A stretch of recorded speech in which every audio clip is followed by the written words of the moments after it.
We put a lot of trust in skincare products and skincare product formulation when it comes to ingredients that we are hoping to improve the visible appearance of our skin, whether it be wrinkles, fine lines, age spots, redness, discoloration. We want brighter, firmer skin. But the question we always have is like, is the stuff in our skincare actually getting into our skin? So The Ordinary has come out with a multi-active delivery essence, a hydrating essence that primes the skin for skincare penetration. We're gonna go over this product, what's in it, the claims around it, and by the end of the video, you'll have not only an understanding of this product, but also you'll have a better understanding of what things influence skincare penetration into the skin. So the skin, it's a barrier to the external world. The outermost layer, the stratum corneum, is this differentiated structure that really is like a lipid-rich wall, limiting access of microbes, pathogens, irritants, and also helping to retain moisture within the skin. It's also a big barrier to overcome when it comes to skincare ingredient penetration. So this particular product was formulated as a product to put on the skin first to allow for better penetration of subsequent skincare ingredients into that waxy barrier. So why would something like this even have a remote possibility of improving subsequent skincare product penetration? Well, to address that, you need to have some overall understanding of different factors that influence the readiness of your skin to take up different ingredients. There are a lot of things that can influence skincare ingredient penetration into the skin. And not only is it important to know, hey, are my products working, but you also want to keep this in mind because anything that enhances penetration of stuff that you put on the skin might also, along with that, bring a heightened irritancy. Maybe you'll experience more burning, stinging, sensitivity, reactive redness as a result of things that you put on your skin because they are getting in, well, better. Let's talk hydration. Water content in the outermost layer can allow for better penetration of ingredients. Whether that be you just washed your face and there's water on the surface of the skin in the stratum corneum in there between the little bricks, or maybe you have been really good about consistently moisturizing the skin. So consistently moisturizing your skin as part of your everyday skincare routine, it will allow for better access of ingredients into your skin because consistent moisturizing allows for better retention of water, and the surface of the skin is not only hydrated, but it's smooth, it's even, which is another big factor in allowing for good penetration of ingredients, is how smooth is the skin surface. If you have a lot of buildup of dry, rough skin texture, kind of like little mounds on the microscopic level of heaped up dead stuff, dry stuff, it's going to be more challenging for ingredients to effectively penetrate those areas. You might get good penetration in other areas where that's not an issue, on the face, for example, in this case, but it really can limit the penetration of those things. And again, it kind of feeds back into the benefit of consistently moisturizing the skin, and that it allows for that to resolve because, again, you have better moisture retention, you have better barrier turnover, you have sloughing off of that dry, dull stuff, you have smoother skin. That's one of the benefits of regularly moisturizing as well as regularly cleansing. So smoothing out the surface of the skin, allowing for more even skincare penetration. Speaking of consistency with your skincare routine, cleansing. Using a cleanser, so not just water, but a product that has some surfactant in it to help slough off some of that dry, dead stuff for removal of debris on the surface of the skin, and taking off product residues and removing sebum. This is especially important for those of you who have oily skin. The sebum on the surface of your skin, the oily buildup from, say, throughout the day, or maybe you wake up in the morning with a really shiny face, that might actually,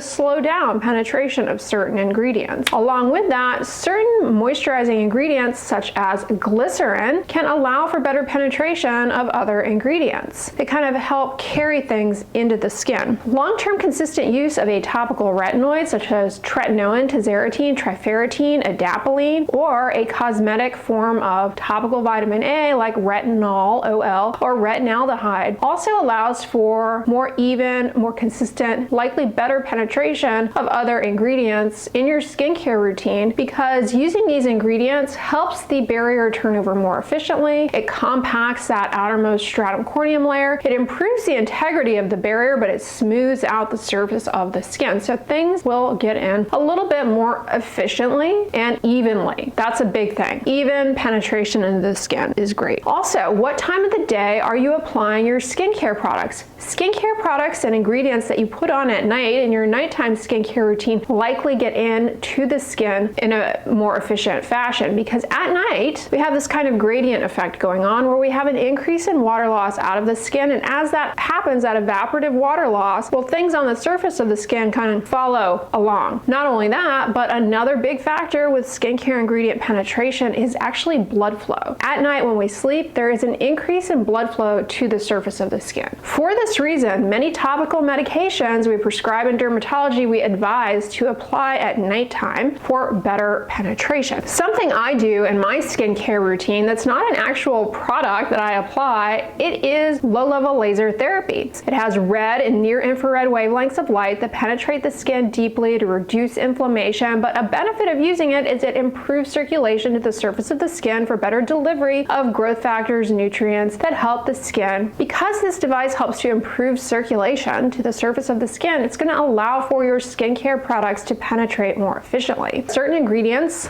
especially those that are hydrating, like glycerin or hyaluronic acid, are known to allow for better penetration of active ingredients into the skin. But also another factor that can influence penetration is the base ingredients, at least in the case of prescription topicals, like topical steroids. We know that topical steroids, for example, that are in an ointment base, something really greasy, like petroleum jelly base, penetrate better. They're stronger, they're more potent in an ointment base. That's really important when advising patients on how to use them. A lot of this has to do with another factor that allows for better penetration, and that is occlusion. So ointments are really occlusive, so they allow for stuff to get into the skin a little bit better. Plus, ointments tend to have better substantivity on the surface of the skin, meaning they stay there and don't move as readily. That doesn't mean that every skincare product in a greasy ointment base is necessarily going to get in better, but at least in the case of prescription topicals, that holds true. Also, like I said, when it comes to stuff getting in better, occlusion is a big factor. So for example, if you put something on the skin that penetrates the skin, it'll do so. Put it on the skin and cover it with a bandage, or put your clothes on over it, it's gonna penetrate better. Occlusion really can drive ingredients in. Especially that's the case, at least with topical pharmaceuticals.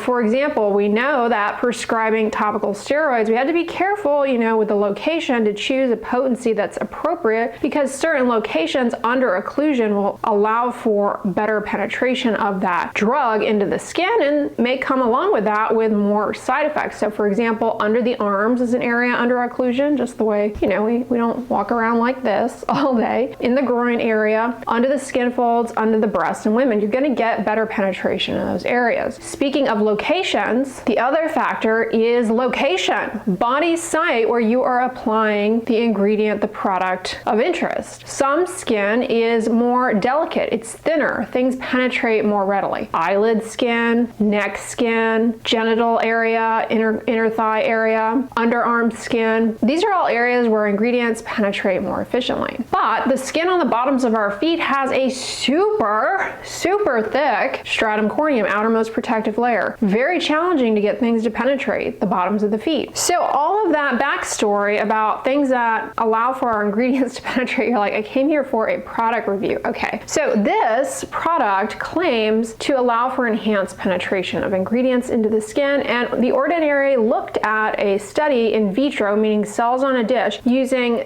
this followed by their niacinamide 10% zinc 1% serum, or just the niacinamide zinc serum without this, and they showed that this allowed for 2 times better absorption of that serum in vitro, at least, so in cells in a dish, after 1 hour. So that suggests that you might get better absorption with this. However, it's cells in a dish, right? Like facial skin is much different. You've got this 3D shape, you've got the pores, you've got a lot going on. Keep that in mind. They also claim clinically on human volunteers, it shows an improvement in skin hydration that's immediate, as well as long-lasting improvement in luminosity all day by long-lasting, and a visible smoothing effect. Let's get down to business here. What exactly is doing all of these things? What's going on in this bottle? You have water and you have glycerin. Oh, you were waiting for more? Those are the main players. My understanding is that propanediol, which is also in this, may also to a certain extent be influential as well in the efficacy of this product. But for the most part, the heavy lifters, if you will, are water and glycerin. Now, this product is very thin, it's very watery. Put a blindfold on and you're gonna have a very hard time realizing that this is any skincare product other than water. Now, that being said, there are many products that look and feel and smell, for that matter, just like water, but end up being really effective, okay? So don't use that as a criterion to judge a product by any means. But this looks, feels, and really performs like, honestly, you kind of just splashed water on your face. Now, the glycerin is very hydrating. It's a great ingredient and can likely help carry active ingredient into the skin. But it's interesting, you know, the penetration claim is made based off of in vitro data, cells in a dish, versus clinical data, because, you know, that's a more invasive testing on human volunteers to actually show that your ingredients penetrate. So I get that, but it would be interesting if they had done this study with some controls, meaning what does it look like for your product, your zinc niacinamide product, if applied following just water, or applied following your moisturizers, or applied following any serum, anything that puts water on the surface of the skin. Is it substantially different? In other words, is this product going to get you better penetration in comparison to just splashing water on your face? $12 is not expensive for 100 milliliters of product, but there's not a whole lot going on in this. Like, my impression of using this, trying it out, and the ingredients, how it performs, it kind of feels like a serum, an essence, a toner, a hydrating product without any sort of compelling ingredients. There's no niacinamide in this, there's no centella, there's no hyaluronic acid, there's no alpha hydroxy acids. It's glycerin and water. Who I think might be compelled to use this are those of you who don't care to wash your face in the morning, but you want to just prep the skin with a little bit of hydration before applying your skincare products. Now, like I said, is this substantially different than just splashing water on your face? I don't know. Maybe you live somewhere with really hard water, which we know can be aggravating for people who have atopic dermatitis. Maybe you'd be more compelled to try something like this. But for me personally, I would not repurchase this product because it really felt like just an unnecessary step in my routine. And I'd like to think that the ingredients in serums that I apply do what this does. You know, they have water, they have glycerin, and I'd like to think that they're formulated in a way that allows for good penetration, coupled with the things I already do in my routine, like using a topical retinoid, washing my face regularly, moisturizing regularly, using my Omnilux contour device, using certain ingredients at nighttime, like my retinoid. I feel like this is just unnecessary and superfluous in my routine. The other thing I found odd about their instructions is they like really heavily caution you not to use this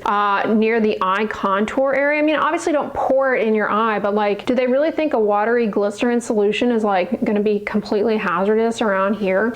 I am doubtful. Anyway, I just thought that was a bit overkill. It kind of gives the illusion that this is like really active, you know what I mean? And like, ooh, be careful around the eyes. I don't know. I would say, you guys, honestly, skip this. Skip it. It's not really, you know, like I said, there are a lot of other factors that could be implemented as part of your daily routine that if you're washing your face regularly, you're moisturizing regularly, and or you're actively exfoliating the skin, I am doubtful that this is getting you additional penetration benefits. I can see the role, like maybe you're traveling, maybe you're out camping or whatever, and you want to put your skincare on in the morning, but you don't want to just put it on a bare face. This is kind of nice. You know, it's kind of like micellar water adjacent. Technically, micellar water can be left on the skin, although if you're using micellar water for cleansing purposes, I don't really suggest that, but this kind of reminds me of that sort of thing. A little underwhelming, frankly. I'm not saying it's complete garbage or silly. It kind of seems like they just took what, for all intents and purposes, could be the base of a serum or toner, put it in in a bottle and used their R&D to come up with some studies to make it sound like really compelling, when in reality, could we get the same exact thing just by splashing water on our face? Those are my thoughts on this, and let me know in the comments if you have tried it. Do you feel as though it has really changed up your skincare routine, that you're getting better results? Do you feel as though it's really changed up your skincare routine? Let me know in the comments. Now, I know many of you are really curious about their new growth factor serum. I have been trying that out, and I will be reviewing it very shortly, so make sure you stay tuned for that, because I know growth factors are all the rage, always have been, so you'll definitely want to watch that. But if you guys enjoyed this video, on the Insulate, I'm going to put one of my more recent reviews of one of the Ordinary products. I have a lot of reviews on my channel of their products, so check out that most recent one, and I'll link some more down below in the description box if you are so interested in more Ordinary skincare reviews. But if you guys like this one, give it a thumbs up, share it with your friends, and as always, don't forget, sunscreen and subscribe. I'll talk to you guys tomorrow. Bye.